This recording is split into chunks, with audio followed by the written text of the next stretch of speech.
It's about the younger brother who got lost. When I see the picture, I often say, well, if you dressed me like that, perhaps I wasn't lost, but running away.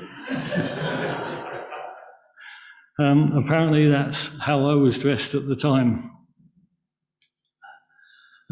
I think following Angela's picture last week and mine this week, I think we should challenge the preacher next week and all others to find a picture of themselves of that sort of age.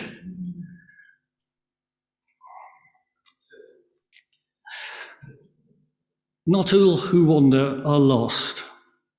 And two stories that I think will illustrate and help us to see something of how the younger son was. A few years ago when I was working, I went to Calgary in Canada. One of our clients had just bought another company and I went to see it to add it to their insurance policies.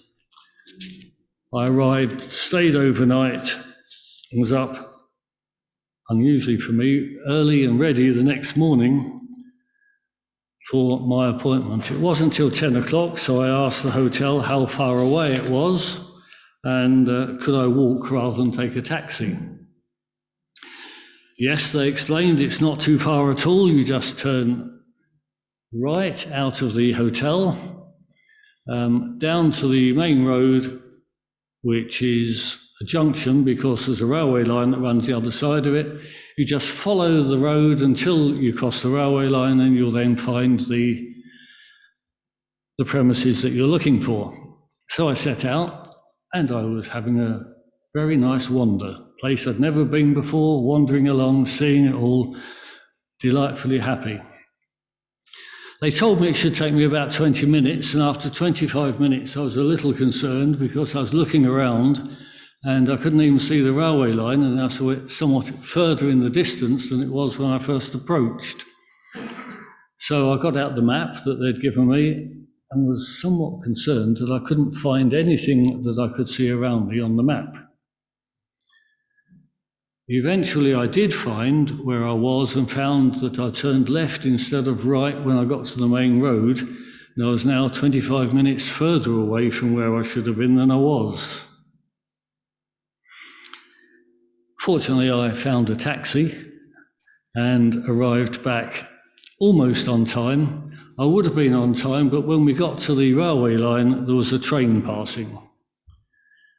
Trains in Canada tend to be freight trains rather than passenger trains at about 100 carriages long.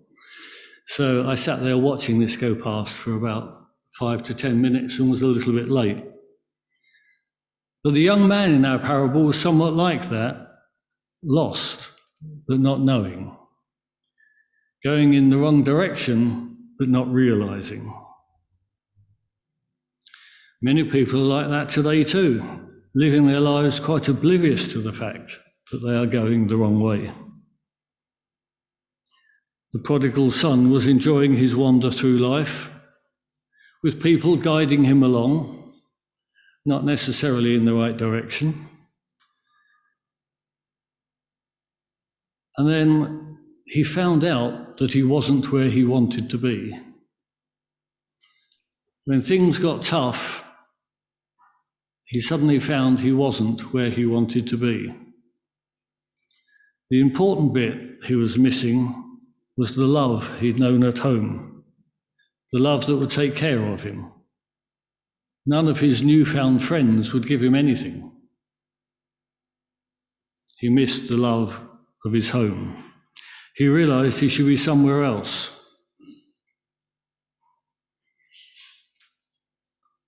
Are you lost today? Lost from the love of our Heavenly Father, the love of God, the love of his family? Have you been lost but not known? The second story I want to tell is the story of a few years ago, before sat-nav was common and we learned to use maps. And Jeanette and I were driving back from deepest, darkest Wales, not on the motorway, on a road.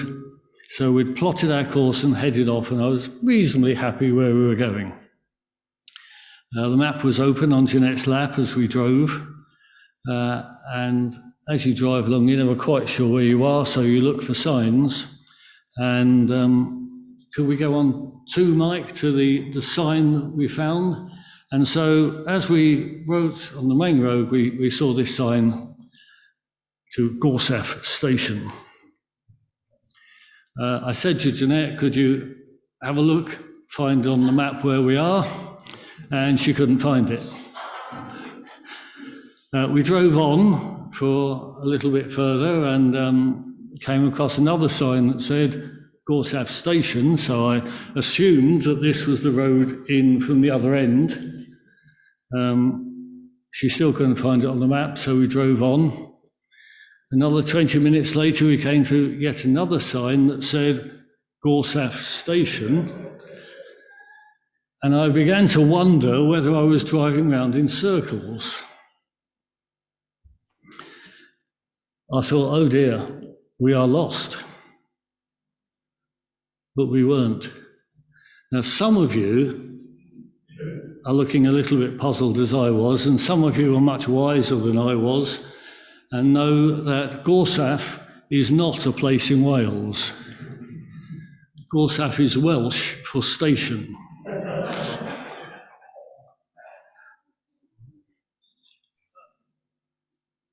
I thought we were lost, but we weren't. We're on the right road all along.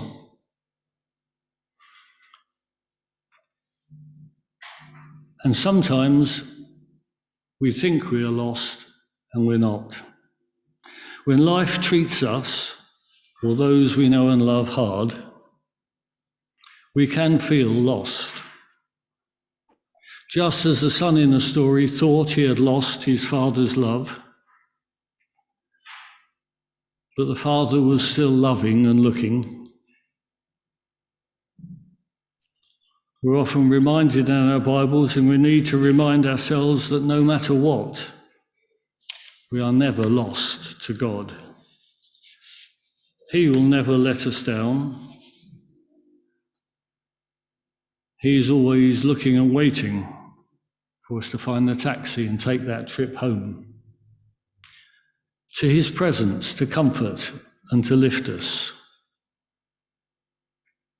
We can feel lost. But how often does the Bible tell us that God will never leave us, never forsake us, never let us down? We just need to turn to him when we feel lost, and he will comfort us.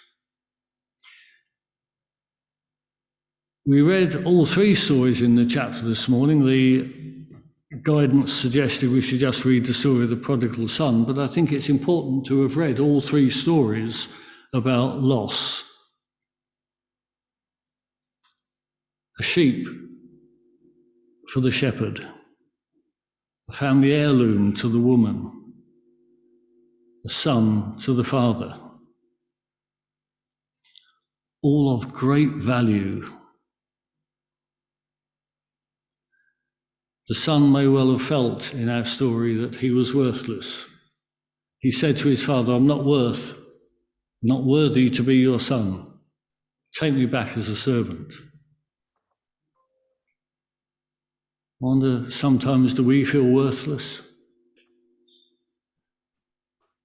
And yet Jesus told this story that God said he sent the shepherd, the lady searched, the father waited.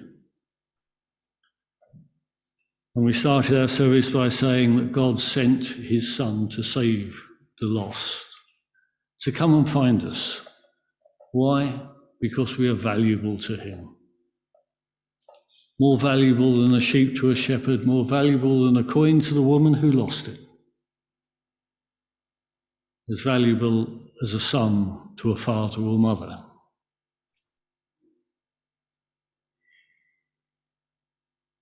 Remember the t-shirt? Not all who wander are lost. We have I think that has a meaning for us this morning as well, don't you? Not all who wander are lost because God has sent his son to find them.